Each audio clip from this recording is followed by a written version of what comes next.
Denver 7 On Demand is brought to you by Ferguson and BAC Appliance Center, the best in bath, kitchen, and lighting for your home. Good morning, I'm Brian Sanders. And I'm Molly Hendrickson with an update from Denver 7. As more people move to our Colorado, city planners have to figure out how to handle the congestion on our streets. In Lone Tree, it's easy to see something needs to be done on Ridgegate Parkway, which was built to reduce traffic on Lincoln Avenue. Denver 7's Micah Smith shows us what's next for that area.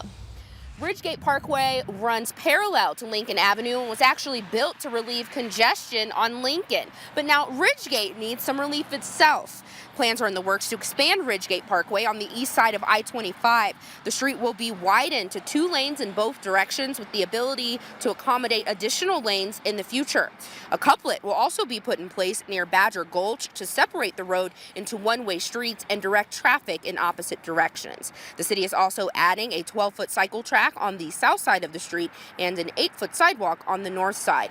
Lone Tree's mayor told us these changes are coming right on time because a new development is planned for this area of town. There are 3 residential villages and up to 11 million square feet of office and retail that is going to be built within these 3,000 acres of greenfield. So we want to be proactive with our transportation planning. Traffic in this area will get a little bit worse before it gets better. Lone Tree officials say drivers should expect weekly lane closures until this project is completed in 2021. Reporting in Lone Tree, Micah Smith, Denver 7. The city of Denver is taking steps to plan for its future. Last night, the city council approved both the Blueprint Denver and Comprehensive 2040 plans. They are part of the Denver Right plan to map out priorities for the city over the next 20 years. Those plans call for expanding and creating more transit options along main corridors, more affordable housing options, including the development of duplexes and fourplexes, and a focus on creating more open space, including more parks and improvements to bike lanes and sidewalks. Today on Denver 7, we're starting a 360 conversation to bring you multiple points of view on the options to revamp the 16th Street Mall in Denver. The city says the mall's infrastructure is old and expensive to maintain. Among the changes proposed would be eliminating the center median to make the sidewalk wider on either side. We spoke with people who work on the 16th Street Mall, along with representatives from the Department of Public Works, the Downtown Denver Partnership, and Denver Police to get multiple perspectives. The perception a few years ago was the 16th Street Mall was not a safe place to be. Biggest issue I see is the homeless. I think they're making it more tourist friendly. The 16th Street Mall has been a huge success story for Denver. A city needs a heart, and our heartbeat is right here on the 16th Street Mall. So we want to hear your thoughts. Head to the Denver 7 Facebook page to join the conversation, or you can send us an email to 360@thedenverchannel.com. Colorado's red flag bill will take effect at the start of next year, but tonight the city of Greeley joins the debate to decide whether or not to become a Second Amendment sanctuary. The city council plans to discuss a possible safe haven ordinance. It would not take any action tonight, though. Weld County Sheriff Steve Reams recently told CNN he's willing to go to jail rather than enforce the law. In response to his comments, Boulder attorney Linda Sue Smolin bought 6 billboards along US 34 in Weld County. Each one has a pro-gun control message, reading thoughts and prayers are not enough. Smolin put the same message on a billboard on the Boulder-Jefferson County line last fall. Chances are you know someone struggling with infertility. 1 in 8 couples does. This week, couples are encouraged to open up and help raise awareness.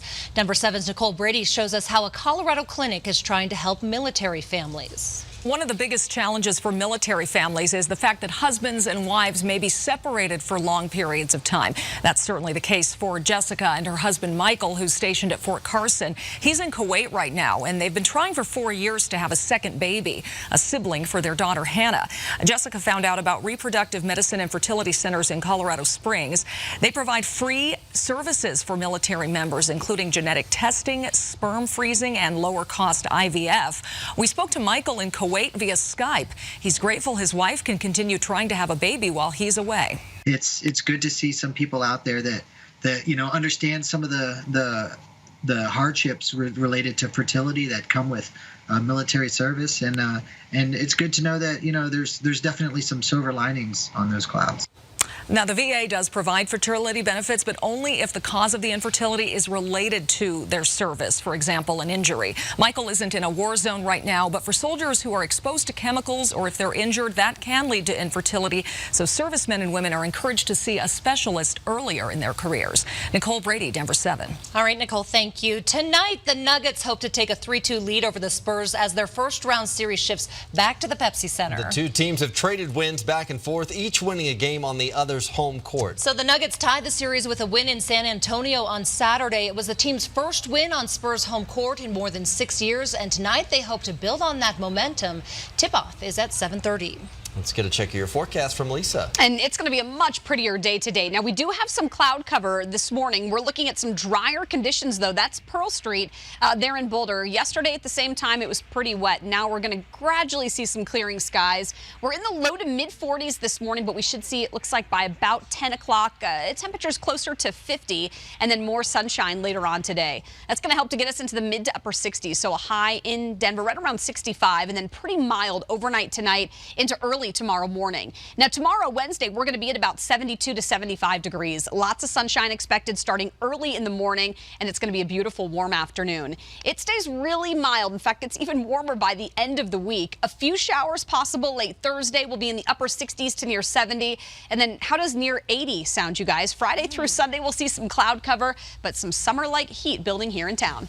Thank you, Lisa. The warm weather might have you thinking of a fresh start in your home. A new report by popular web rewards program site Swagbucks finds more than 3/4 of Americans plan to do some spring cleaning. Whether you're inspired by Netflix's Marie Kondo or just looking to declutter your life, spring cleaning isn't just about a broom and duster. That's right. Denver 7's Eric Lufer gives us a crash course on just how long meat can stay in your freezer. You know, it is very easy to freeze something and forget about it. Our piece of meat or fish could be in the freezer for months on end. That's not good, but we can fix it by throwing it out because you definitely don't want to eat it. So when is the time that you need to throw away your frozen food? Well, let's look. We checked with the USDA, which sets food safety standards. It suggests that you eat hamburger before 4 months, fish 6 months, pie 8 months, chicken breasts 9 months, whole turkey or steak 12 months. The USDA says the problem with the good old household freezer, you're always opening and shutting it, so that causes those temperature fluctuations, and that's why your meat goes bad faster. Now, when it comes to that big box freezer that you might have in your garage, you don't open it as much, but you still need to follow the rules we just went over when it comes to when to throw out that meat. Happy spring cleaning and happy spring freezer cleaning. I'm Eric Lufer, Denver 7. Contact 7 is following up today on new accusations against the Golden Nugget Apartments in Inglewood. We've brought you numerous stories over the past 9 months documenting issues at the complex. And the latest involves a contractor who says he was only paid a fraction of what the complex agreed to. Randall Davis says he worked 18 hours a day for 2 months, only receiving a few checks for less than $1,000 each. At the same time, he says the complex was making money off his hard work. Tenant was moving in a unit that we finished and we didn't get paid for it yet. We haven't even got paid for it. We're looking at the tenants move stuff in. We tried once again to get answers from management at the complex, but police were called to escort us off the property. A quick programming note now. Denver 7 is your broadcast home for the NFL draft, starting with the first round on Thursday. We will bring you ABC's live coverage of the draft starting at 6 p.m. on Denver's broadcast channel. If you've cut the cord, you can also see it live on the ABC app for your connected devices. After the draft on Thursday, Friday, and Saturday, tune in for Denver 7's draft special with Lionel Bienvenu and Troy Rink live on Denver 7. This has been your Denver 7 on-demand update. Thanks for joining us. Make sure you check back here later today for another update and download the free Denver 7 app for breaking news and alerts. Have a great day.